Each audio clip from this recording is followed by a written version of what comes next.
Hi everybody, my name's Ian Milligan and I'm here to talk about averting the digital dark age, the digital preservation moment, and the birth of modern web archiving. I see my fonts are already a bit askew, so we're going to have an adventure. Now, I want to start with the central animating feature of my talk, which is effectively this bookend of, if we take 1996, we can understand the web as ephemeral. By 2001, the web remembered. But longevity was not an innate feature of the web. So as I'll argue today, the development of the web's memory was not accidental, but nor was it the product of a coordinated master plan. What began as worries amongst research librarians, technologists, futurists, and writers laid the groundwork for today's digital memory. In terms of the historiography, my organizing question is really this. So we have the Internet Archive, which was founded in March of 1996. Around the same time, the National Library of Canada in 1995, the Dutch Royal Library in 1996, the Swedish National Library in 1997, or in 1996, sorry, my slides are a bit off, and the Australians in 1997 all launched web archiving programs roughly around the same time. So of the Internet Archive, we have several national libraries, and historians have tended in their works, including my own works, to basically blow through this history in a paragraph saying, the Internet Archive came along in 1996, so did these other libraries. Anyways, let's move on. And so I've been curious about what happened in the years before 1996 to 1997 to animate the field, and how did we see this seemingly independent establishment of web archiving at these 4 or 5 institutions, all roughly around the same time. And I'm going to make some provisos. I'm taking a long, complicated presentation. It's about 50 or 60 pages that I'm trying to boil down into 15 lightning talks of a minute of a presentation. And I'll underscore that it's not going to be a history of the Internet Archive. That's another chapter, that's another presentation. And it's not a history of the Canadian, the Swedish, the Australian, or the Library of Congress. It's rather about sort of the predecessors or the contemporaneous formation of an elite consensus that something needed to be done to preserve the web, or to quote unquote avert the digital dark age. Now that term, the digital dark age, is one that people kept coming back to again and again throughout 1995, 96, and 1997. And there's several pull quotes. I'll briefly highlight them and I'll return to them. But effectively, this sort of apocalyptic vision that our society's memory was at risk really got popularized in 1995 by Rothenberg in Scientific American, who argued that the digital medium is replacing paper in a dramatic record-keeping revolution. It was a process that University of Michigan information scholar described in 1997 as the ticking time bomb of digital documentation. Terry Cooney, a Canadian, presented at the IFLA conference in 1997, coining officially the term the digital dark age, arguing that to be digital meant to be ephemeral, that it will likely fall to librarians and archivists, the monastic orders of the future, to ensure that something of the heady days of our digital revolution remains for future generations. And of course, Stuart Brand, the man who was in every cultural moment of the late 20th century, argues in 1998 that, hey, we can read the technical correspondence from Galileo, but we have no way of finding the technical correspondence of the digital age. So I'll return to these shortly. Now, what Rothenberg, Hedstrom, Brand, and others were building on was really a much longer history of digital fears that in many ways goes back to about 1945. And I think the most pivotal articulation of digital fear was this myth of the 1960 census, which begins to appear by the 70s and 80s, this really great idea that by the mid-1970s, the US government wanted to look at the 1960 census, and to do so, they either needed to break into the Smithsonian and take a machine out of storage, or they had to go to Japan. Like all good stories, it's largely false. In reality, there were 2 tapes that were unable to be read because they were lost, which shows the personnel rather than the technical challenges of digital preservation. But that sort of sparked a popular fear around something was happening to our memory. And in part, there was some truth to that because the archival profession was lagging in thinking about digital documents. That, well, then NARA established the Center for Machine Readable Records in 1977, or IIPC in 1990, was raising the specter of information loss, and that it was the most significant and difficult challenge currently confronting the archival community. In general, librarians and archivists throughout the 1980s and even the early 1990s were lagging behind in dealing with this looming challenge. And in part, that's because, well, there was this conversation about digital preservation in the 60s, 70s, and 80s. Again, I'm compressing like 20 pages down to one slide. Most of this conversation is centered around archives and large government or enterprise operations. So people have been talking about it, and then along comes the web in the early 1990s. And the web, I think, for all of these conversations here, begins to popularize and accelerate the idea of a digital dark age. That Rothenberg, Hedstrom, Cooney, and Brand had been popularizing conversations that had been happening since the 1960s, conversations that in 1994 began to pick up steam when the Commission on Preservation and Access and the Research Libraries Group came together for their task force on the archiving of digital information. But quickly, you couldn't ignore it because of these figures you see here. If there was something like 2,500 websites in 1994, there were over 1 million websites by 1997. And increasingly, you had a generation of people who had firsthand witness to digital loss. It's one thing if the US government, it's one thing if a Fortune 500 company is struggling with digital records. It's another thing if a website that you cherished in college disappeared, or some of the early news groups that people were beginning to participate on via their web begin to disappear unless people are actually printing them out. And so people are beginning to feel firsthand a sense of digital loss.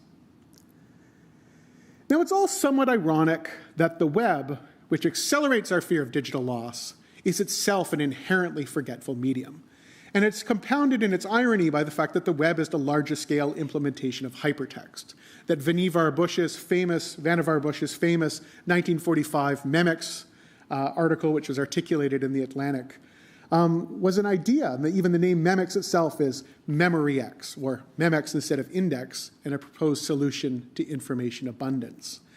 That in 20 years after his first article, Bush wrote Revisiting in 1965, and I won't read the full quote, but effectively it's an articulation that, to him, what the Memex was doing was ridding us of our forgetfulness. That if we could somehow have infinite memory as individuals or as a society, we would be free to engage in higher forms of reasoning rather than needing to remember. So the very idea of the web, grounded in hypertext, is itself really grounded in this idea of memory. Now, there were early web alternatives. There's Project Xanadu, which is a sort of conceptual vision that never really comes to fruition, to put it nicely. But Project Xanadu was a hypertext network that would have had these bi-visible and bi-followable links that never break. Or the Wide Area Information Server, or WAIS, which was designed in part by Brewster Kahle. When I had a chance to interview him for this broader project, he noted the sort of broken nature of the web, that it didn't have the features that were put into the WAIS towards making it work as a library, having things live in multiple places, and all the redundancies and the structures that were not in the web. Now, I think in part the web becomes successful because it can scale, and it can scale because links can break, and it can be forgetful. So I'm not saying that the web is an inferior mechanism to these because it doesn't remember. I think because it doesn't remember is why it could catch on, but it is a forgetful medium. So we've got these early conversations, we've got the web, we've got this accelerant, we've got a few people beginning to worry about something's wrong as our culture moves online, our culture moves into digital format. Could we forget it? So how does this decision to preserve the web begin to gain steam? Well, first of all, we see the rise of the phraseology digital preservation, which is, again, putting a name on a field which had existed for decades. And so in 1994, as I mentioned, we had the Task Force on the Archiving of Digital Information, which was launching, arguably tying libraries and archives and digital preservation together in a way that was holistic for its time. Throughout 1995 and 1996, the task force is releasing reports. All of these reports are dire. Nobody is writing a report about digital preservation in 1994 that is truly optimistic. And it's raising problems that probably all of us in this room would think about regularly. Hyperlinked documents. If you preserve a document that is full of hyperlinks, have you truly preserved that document if you haven't followed all of those links and preserved those documents as well? Are the hyperlinks an integral part of the document to be preserved? A fear that born digital information's lifespan could become nasty, brutish, and short, and a recognition by that end of that period that the web was accelerating. Now, two pivotal papers, I think, that provide the intellectual underpinning to this are later in the time period I'm studying, and that's Margaret Hedstrom's Digital Preservation, a Time Bomb for Digital Humanities. Ironically, one of her most cited papers, despite being published in the relatively low-impact journal Computers and the Humanities, but it really articulated Mass storage, long-term digital preservation, those two don't go together, and we're facing an impending crisis.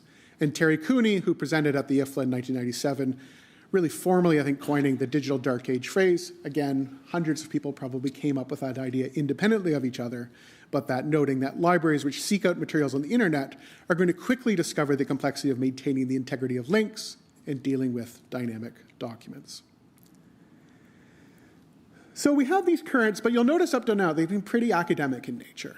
And so one bridge outside of the sort of cloistered world of academia and academic libraries was the person you see behind me, and that's sci-fi author Bruce Sterling. And so in 1995, Bruce Sterling launches his project, speaking at a Montreal sci-fi conference, which he calls the Dead Media Project. His argument, which he delivered probably at a lectern like this in front of an audience in Montreal, was that before we install the latest hot off-the-disk version of Windows for Civilization 2.0, we ought to look around ourselves very seriously. Probably before leaping into postmodern ecstasy into the black hole of virtuality, we ought to make and store some backups of the system first. That the next year, in 1996, he launched the Dead Media Project, which essentially started as a list of dead media that was no longer existent today. And so as he noted here, how long will it be before the much-touted World Wide Web interface is itself a dead medium?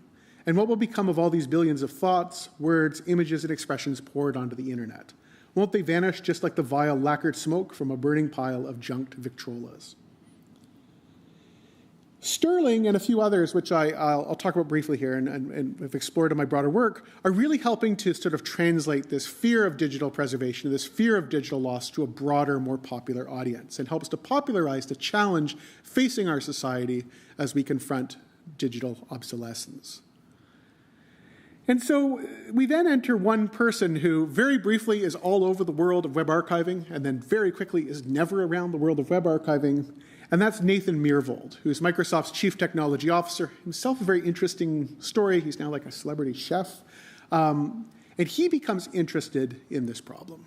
And so in March of 1996, there's this New York Times profile of Nathan Myhrvold that really focuses on his fears around the web disappearing. And so apparently it came to him, he had a dinosaur brain in his office, picked up the dinosaur, started thinking about long time scales, something that only makes sense because I had a child who was also interested in dinosaurs, and you think about them a lot. But his argument in the New York Times was the web is losing its history. And as the Times noted, but with so much that seems irrelevant published on the web today, what does it matter? Who needs to chronicle the human achievement of a website that is connected by a live video feed to a toilet? Not the point, according to Mr. Myhrvold. Over the last 2 decades, a historic shift has occurred as an enormous amount of human endeavor, culture, commerce, and communication has moved from the physical world into the realm of electrons. And so articulating the web as the new printing press, he wrote a memo called Save the Web in spring of 1996. Nathan Myhrvold is known for these very long, 20 often page email memos. I think Roadkill and the Information Highway is the most famous of these. He writes one of these called Save the Web, sends it out to a list of colleagues, and it includes a historian, Philip Cantillon, who's president of one of the large sort of history firms, and internet co-creator Vint Cerf. And collectively, these individuals all get together with Margaret Hedstrom and a few others who I've already spoken about, and decide to get together for the Documenting the Digital Age Workshop Summit Conference in San Francisco in February of 1997.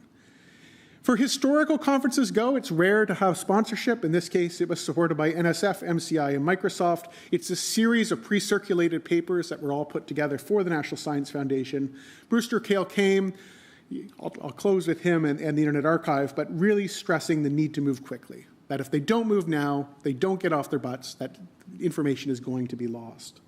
Margaret Hedstrom really interestingly tracing out hypothetical access problems, sort of presaging a lot of the digital humanities challenges that they'd face about 20 years later. And Myhrvold kicks off this argument that I would argue goes on for another 20, 30 years, which is the need to collect it all, saying it's cheaper to collect it all because you don't need to have human selectors. You collect it all, it'll be cheaper than if you hire humans to do manual selection. So arguing we should archive all of the net that we possibly can, cheaper and easier to store it all. Digital tape is cheap, human time is expensive. And this summit gets quite a bit of coverage. And then the last moment of translating what had been an academic problem into a social problem is a documentary, Into the Future, on the preservation of knowledge in the electronic age, directed by documentarian Terry Sanders. It's a who's who of the field, almost everybody. There's some exceptions. Brewster Kahle's not interviewed, Margaret Hedstrom's not interviewed. But as the narrator notes in their opening, one of the most serious problems is that we pay little attention to preserving electronic writings for the long term, to making sure that important and irreplaceable work will be saved and be available not just for our own use, but for generations to follow. What's increasingly at risk is survival into the future of recorded knowledge, the survival of collective memory, the core of civilization, the human record. And I would argue that the reception of this documentary, that by 1997 into 1998, the reviews in the library community are all, yeah, we know all this, but it's a good way to explain to others what it is that we now increasingly hold to the core of our profession, a big shift within libraries in only 4 or 5 years. And so as my watches come off, I'll wrap things up at the final sort of popularizing big public moments of translating this idea of the digital dark age.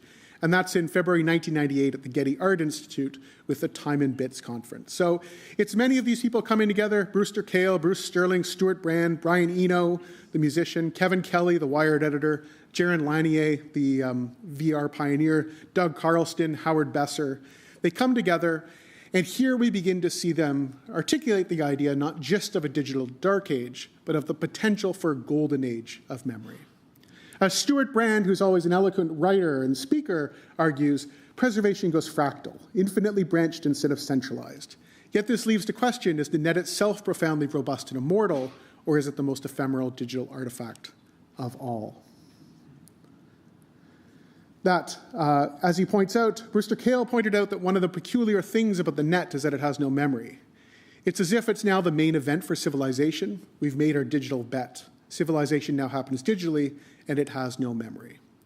And so it raises new questions, moving beyond apocalypse towards how one could preserve culture for millennia, how one could move beyond underlying assumptions, how one could move beyond a pragmatic discussion of emulation, migration, and file fixity, towards the philosophical questions around what it is that a society or civilization leaves behind.